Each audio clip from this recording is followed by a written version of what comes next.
26वां episode प्रारंभ करते हैं। आप सभी के अंदर उपस्थित परमात्मा को सादर प्रणाम। कल की चर्चा में श्री राम चारों भाइयों सहित अपने अपने भवनों में गृहस्थ धर्म के पालन में निरत हो गए थे। उससे आगे की चर्चा आज करते हैं।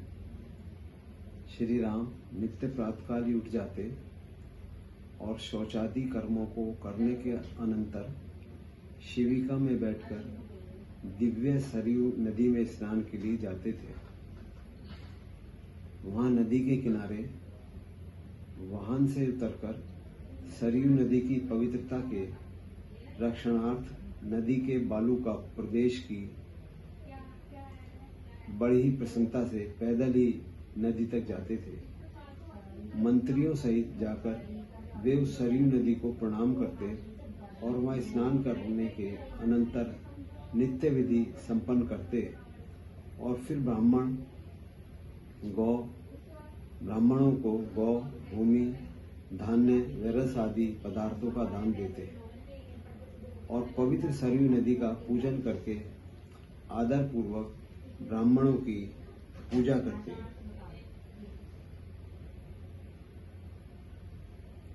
तदंतर सोने के बंधन से बंधे हुए और सोने के तारों से बनी हुई रस्सियों से चारों ओर से वेष्टित रेशम, मखमल आदि वस्त्रों से आच्छादित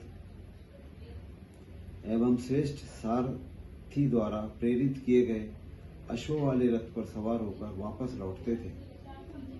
घुंघरुओं की श्रेष्ठ मालाओं और घंटानाद से निनादित उस रथ के आगे आगे हाथ में सोने का दंड लिए हुए दूत मार्ग दिखाते हुए जाते थे। रास्ते भर स्त्रियां उनकी आरती उतारती थी और उनके ऊपर फूलों की वर्षा कर रही होती थी। इस प्रकार से श्री राम करोड़ों सूर्य की आभा से संपन्न अपने महल में पधारते थे। वहां रथ से उतरकर श्री राम पैरों में खड़ाऊ पहनकर महल में प्रवेश करते थे। वहां सीता जी उन्हें हाथ पैर धोने और आचमन के लिए जल देती थी। तदंतर वे सीता को लेकर अग्निहोत्रशाला में जाकर सीता सहित आसन पर विराजमान होकर अग्निहोत्र विधि से अग्नि में हवन करते थे और फिर लोगों को कर्म मार्ग की शिक्षा देने के लिए स्फटिक से निर्मित शिवलिंग की यथा पूजा करते और सीता द्वारा दिए गए पकवानों का नैवेद्य निवेदित करके ब्राह्मणों की पूजा करके उन्हें विविध दानों से संतुष्ट कर उनका आशीर्वाद प्राप्त करते थे।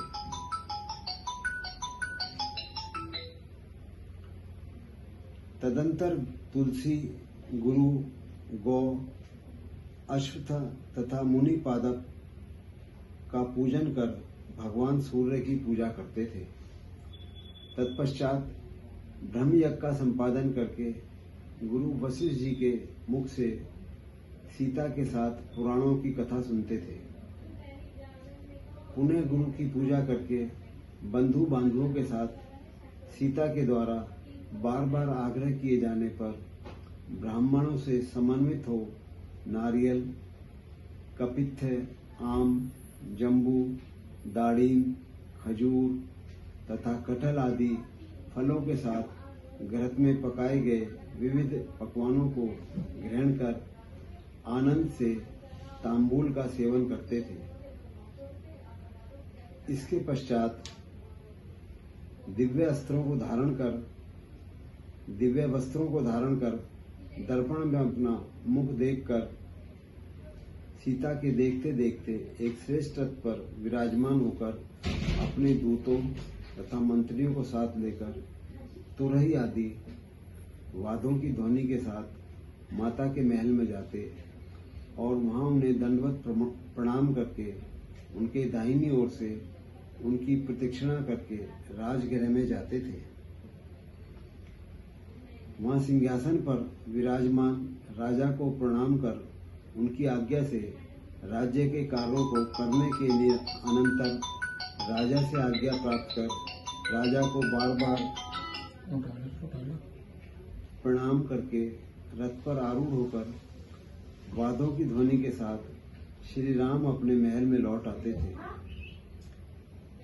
रथ से उतरकर वे महल में आते देवी सीता के द्वारा दिए गए पाद अर्घ्य तथा आचमनीय जल को स्वीकार करने के अनंतर राजसभा में जो कुछ करते उसे उन्हें बताते थे।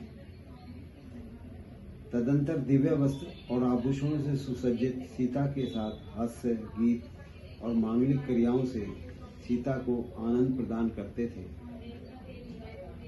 श्री राम जी मध्याह्न के समय सरयू नदी अथवा घर पर ही स्नान करके मध्याह्न संध्या आदि कर्म करते थे।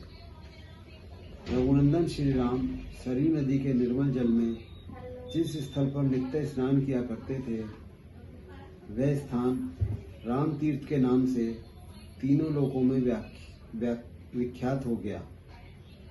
विशेष रूप से चैत्र मास में राम तीर्थ में स्नान का अत्यंत महामहत्व है। मध्याह्न कर्म सम्यक रूप से संपादित करने के अनंतर ब्राह्मणों, मंत्रियों तथा इष्ट मित्रों के साथ श्री राम तिपाहियों के ऊपर रखे हुए स्वर्ण पात्रों में घृत आदि के द्वारा परिष्कृत दिव्य व्यंजनों को सीता सहित ग्रहण करते थे। तदंतर हाथों की शुद्धि करके तांबूल का सेवन करते और 100 कदम टहलने के अनंतर सीता के साथ विश्राम करते थे। पुनः दिव्य वस्त्रों को धारण कर हाथों में धनुष बाण लेकर रथ में आरूढ़ होकर बंधु बांधवों के साथ पुष्पों के उद्यानों वाटिकाओं के दर्शन करते थे और विविध वाद्यों की ध्वनि के साथ पुनः अपने महल में पधारते थे। सायंकाल होने पर साय संध्या करके हवन करने के अनंतर भक्ति पूर्वक भगवान शंकर की आराधना करते थे और भोजन करने के पश्चात रत्न, स्वर्ण और मणिकादि मणियों से खचित श्रेष्ठ पलंग पर महल के मध्य भाग में सीता के साथ रघुनायक श्री राम अनेक प्रकार के हास्य विनोद आदि क्रीड़ाओं को करते हुए शयन करते थे। इस प्रकार अनेक उत्सवों को आनंद पूर्वक संपादित करते हुए उन्हें 12 वर्ष व्यतीत हो गए। एक दिन की बात है, राजा दशरथ ने महर्षि मुद्गल के कथनानुसार गुरु वशिष्ठ के वचनों से और श्री राम के दैवी चरित्रों से उन्हें साक्षात विष्णु समझकर एकांत में उन्हें बुलाया और हृदय में आदर भाव रखकर बड़ी विनम्रता से उनसे पूछा, हे राम, आप तो साक्षात नारायण हैं और पृथ्वी का भार हरने के लिए अवतरित हुए हैं। जो लोग आपको मुझसे उत्पन्न हुआ कहते हैं वे अज्ञान बुद्धि के कारण ही ऐसा कहते हैं। हे राम, मैं आपकी माया से मोहित हूँ, इसी कारण मैं आपसे पूछता हूँ, कुछ ज्ञानोपदेश करके मेरी अज्ञान बुद्धि को नष्ट करने की कृपा करें। स्त्री, पुत्र तथा गृह आदि में आसक्त मेरी बुद्धि शांति प्राप्त नहीं करती। पिता दशरथ के इस प्रकार के वचनों को सुनकर राघव श्री राम उनसे बोले, हे राजन, आप सुने, मैं आपको ज्ञान के लिए उत्तम उपदेश प्रदान करता हूँ। मेरी माता तथा आपकी प्रिय भार्या कौशल्या भी इस उपदेश का श्रवण करें। आज इतना ही रखते हैं, कल आगे की चर्चा अगले सत्र में करेंगे। धन्यवाद।